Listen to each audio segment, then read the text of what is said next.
En Côte d'Ivoire, tout le monde parle, tout le monde spécule.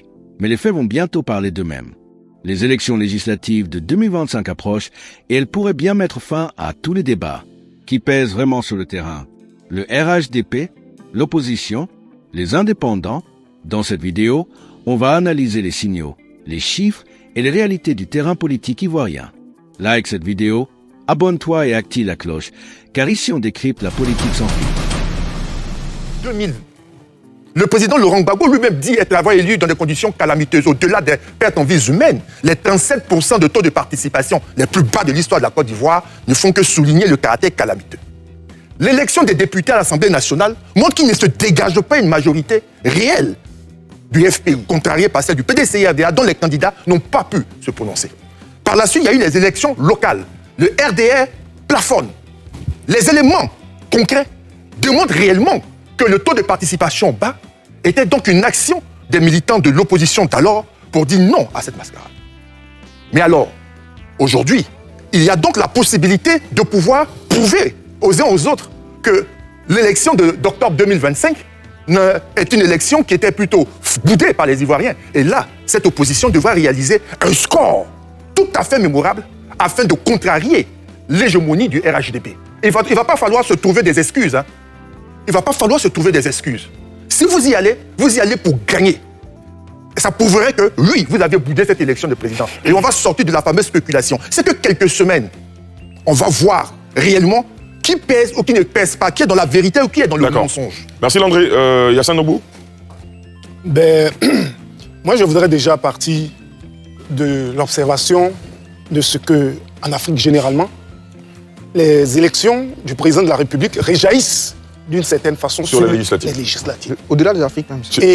Et l'élément qui est apprécié ici, c'est la chose suivante. Est-ce que les hommes dans leur région ont un poids? Ou est-ce qu'ils vont jouir du travail présidentiel pour pouvoir avoir ces postes-là? Voilà les questions qui restent posées. Quand vous prenez les pourcentages dans les régions, c'est les pourcentages du président Ouattara. Mais est-ce que le travail, le pourcentage qu'on a dans la région, est-ce que c'est un travail qui a été fait par le représentant, le cadre X de la région? Le cadre local, oui. Et on a souvent entendu des gens dire, le président, on le vote, mais le candidat, là, nous, on ne le votera pas, parce que ce n'est pas notre... c'est pas notre aspiration. C'est pas notre aspiration, parce qu'il n'a rien fait, etc., etc. Est-ce que nous allons pouvoir y arriver? Alors, la question concernant l'opposition, je voudrais dire que, certes, quand on a fini de faire les élections présidentielles dans les conditions qu'on connaît, si nous voulons aller maintenant aux législatives, de quelle façon allons-nous aller à ces législatives-là? Vous avez une partie de l'opposition qui a participé aux élections présidentielles, une autre partie qui n'est pas partie. Est-ce qu'elles vont s'affronter? Même à l'intérieur des différentes alliances, il risque d'avoir encore des oppositions dans les différentes régions. Alors, comment ces choses vont se faire? Il serait intéressant de voir le jeu démocratique avoir lieu, de voir les gens pouvoir s'exprimer, permettre à tout le monde de pouvoir, je ne dis pas être candidat, mais emmener les gens à voter et surtout à sortir des clichés de peur qui font que les personnes ne sont pas allées voter. Comment cela va se faire? C'est une grande question que je me pose. C'est une grande inconnue. Tout à fait. Docteur Aoussou? Je voudrais emboîter le pas au professeur Nobou, qui disait tout à l'heure que les législatives, le résultat local ne reflète pas forcément, ou du moins ce n'est pas synonyme d'adhésion, n'est-ce pas, à tel ou tel parti. Parce qu'effectivement, il y a des gens qui se plaignent que telle autorité ne fait rien pour la localité. Donc si cette autorité, si elle se présente, elle peut se trouver face à quelqu'un peut-être qui est de moindre envergure du point de vue peut-être politique, qui est moins connu et qui peut peut-être l'abattre. Donc je me dis que jauger le pouvoir exécutif, n'est-ce pas, à l'aune du pouvoir, ou du moins de l'élection législative, c'est peut-être possible, mais ça peut être erroné. D'accord. Oui, ça peut être erroné. Très bien. Maintenant, oui. Ça peut être erroné. Maintenant, la preuve. Tout à l'heure, il disait que, par exemple, quand le président Gbagbo est venu, quand il a été élu avec 37% des voix. Taux de participation. Du taux de participation. Il s'est trouvé qu'aux législatives, il a eu pas mal de problèmes parce que, naturellement, ceux qui sont en face là étaient plus légitimes, donc ils ont pu l'emporter. Mais ici, dans la situation actuelle, quand je vois par exemple des représentants, non pas forcément la configuration, des représentants des partis d'opposition qui sont aujourd'hui convoqués, qui se sentent harcelés. À un moment donné, est-ce qu'ils auront vraiment tout le temps, ils auront toute la disposition, je vais dire, psychologique nécessaire pour aller à ces élections-là?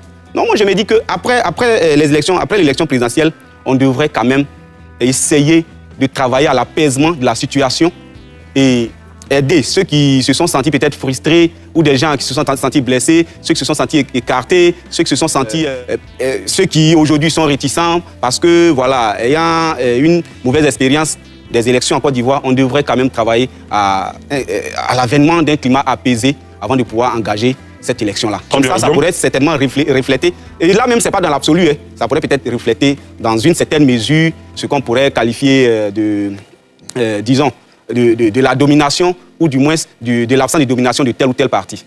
Très bien, Guillaume Bateau. Oui, je crois que bon, pas d'aider, je n'ai pas bien compris, mais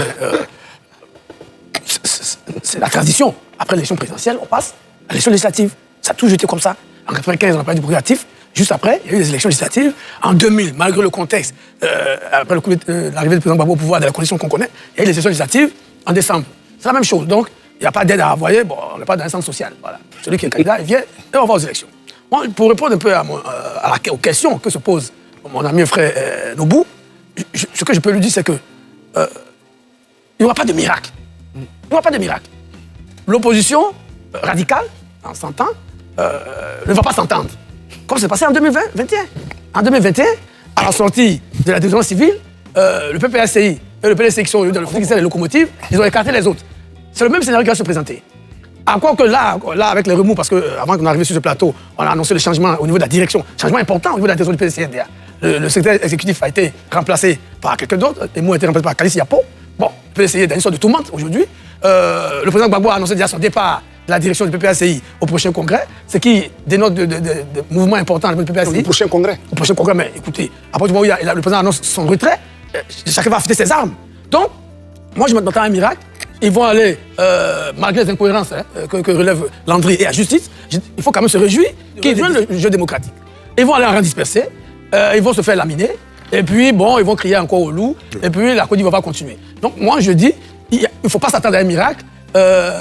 Le PPACI, le PDCI, qui sont en train de se chercher en ce moment, bon, docteur Eoussou parle de convocation, mais comme vous lancez la mot d'ordre, il faut que on vous demande ce qui s'est passé.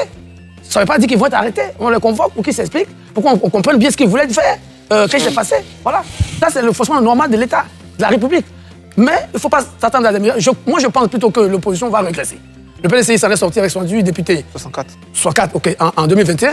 18 pour le PPACI. Ils en auront moins. Je ne suis pas sûr que les alliances qui ont leur par exemple, dans l'ouest de la Côte d'Ivoire, d'avoir quelques voix, puissent se consolider et se renforcer. Je ne crois pas. Mais bon, après, on peut avoir des surprises. Donc, de mon point de vue, c'est bien qu'ils viennent aux législatives, malgré leur incohérence. Il faut se féliciter de ce qu'ils viennent et qu'ils puissent se faire battre. Et puis, on va consolider la démocratie. Tout le monde va participer.